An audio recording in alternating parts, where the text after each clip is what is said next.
Notovanın keçmişi. Povsi. Abdori Mahira Ömer. Birinci kısım.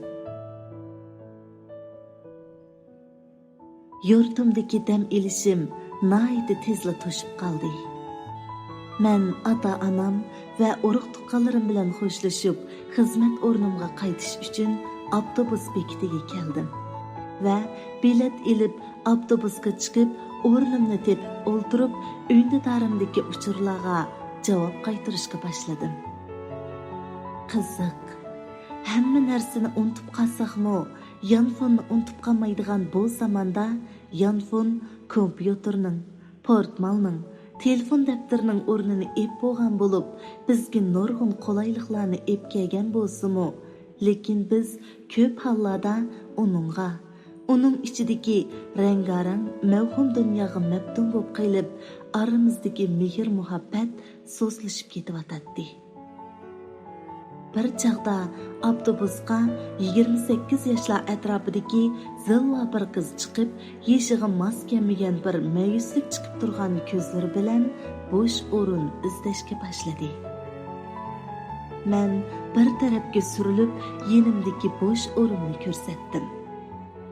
O kelib joylashib o'ltirib olgandan keyin o'rindiqqa beshini tirab, ko'zlarini chim yumib oldi. Men dastlabda bu uzun safarda mungdushib mang'idak bir hamrohga uchrabdiman deb xush bo'lgan bo'lsam, mana endi uning bu holatiga qarab kayfim uchib, yana telefonimga dum tushdim.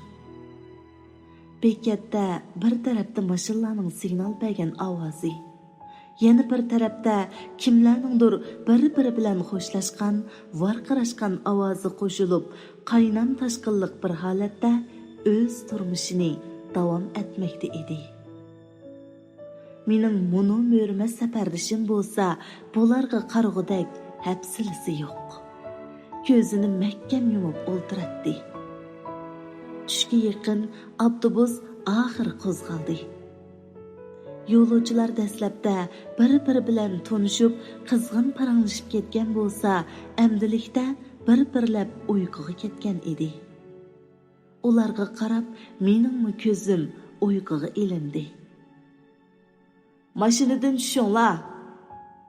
Sho'pirning ovozidan ko'zimni ochsam, allaqachon qorong'i tushib bo'lgan bo'lib, avtobus bir mehmonxonaning oldiga kelib to'xtagan edi. Mashinadan azroq chataq chiqdi. Shunga bugun kecha bu yerda qo'nib, atiganda yo'lga chiqamiz. Mehmonxonaning yanida oshxona bor. Tamaq yeb, aram elinglar. Sho'pir shundoq deb pastga tushib ketdi. Biz rasmiyat o'tab yotoqlarimizga mangdiq. Qeyrishqandek heliqi mo'rmas bilan bir yotoqqa kirib qolganimni ko'mamdigan. Men ichimda g'udrab qo'yib, karvatga chiqib yetib, doktorxonadagi ashu xushbe'il qarindoshlarimni, mehri issiq ishxonamni, oldimga zo'r umidlar bilan keladigan bemorlarimni xiyol qildim. U chiroqni o'chirib, o'rniga kirib yetib, jimib ketdi. Bir chaqda uning mishildab yig'lagan ovozidan faqatla uxlayolmay, chiroqni yondirib, uning yeniga keldim. U yotqanni beshiga purkab yig'layotdi. "Ne bo'ldingiz singlim? Bir yeringiz bearam bo'tamdi?" U o'rnidan turib, tamg'a yo'linib o'ltirib, yoshli ko'zlarini menga tikdi va men o'ylamaganli gapdan birni qildi. "Hada, AIDS bemorlari turmush qursa bo'lamdi." Men uning suoliga damonliqqa nima deyishimni bilmay qoldim va o'zimning bilimiga asosan tushuncha berdim. AIDS kesili amaliyotda uncha qo'rqinchli emas. AIDS bemorlarining ko'pinchisi ziyonkashlik uchrag'uchilardir. Faqat vaqtida dori ukullarni ishlatib, qaranlik tekshirtib, doktorning ko'rsatmasi bo'yicha ish ko'rsalar, AIDSdan saqlanish tadbiri qo'llansa, turmush qursa bo'ladi, dedi. U javobimdan qanoatlanmagandek yana shu savolni takrorladi. Mən onun hekayəsinin aşı qorxunçluq kasal bilan münasibətlik ekanligini pəmlədim-də, onunğa qanaat his qilgudek javob berib, onun hekayəsini anlab baxmoqchi bo'ldim. Faqat doktorning ko'rsatmasi bo'yicha ish ko'rsangiz bo'ladi, singlim. Nemishqa bundaq so'raysiz? Men bir doktor, qo'limdan kelsa, men sizga yordam qilaman. Menga nemish bo'lganligini aytib bering. Mening gapimni anglab, uning cheksiz qumluqda so'zsiz qag'jirab ketgandek holsiz yuzlariga so'z kulgi yugurdi. U ig'ir bir o'hsinib qo'yib, meni taqazzo qilgan hikoyasini boshladi. Nurimanning ota-onasining quchug'ida baxtdan allaylangan, g'amsiz jadimon kulgan chaqlar bo'lgan.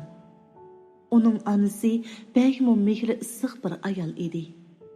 Nurimanni qayerga borsa billa ib baratdi.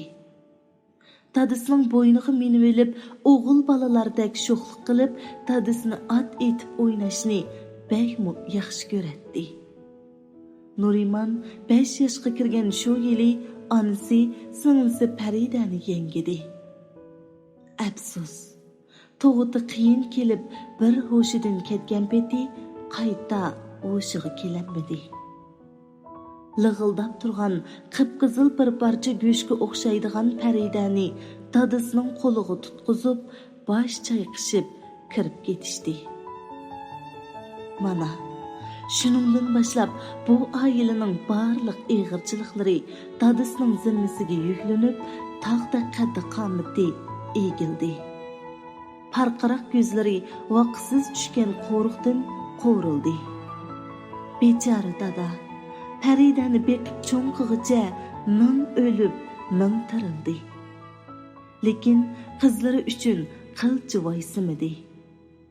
Har qachon eng yaxshisini qizlari uchun talqilatdi. Urug' tuqqanlar bir necha yerdan loyiq topgan bo'lsa-mu, Qodir aka qo'shilmay qo'ydi. Birsini bolasi yo'qkan, bola bekishni bilmaydi desa, yana birsini bolasi borkan, o'z bolasini e'tiborlab, mening bolalarimni qarlaydi deydi. Uning bundoq bahona sabablariga gap deb beramagan tuqqanlari oxiri uni mayliga qo'yibdi. Hurmatli o'qirman do'stlar, bu asarning davomini anglamoqchi bo'lsanglar, diqqatinglar davomliq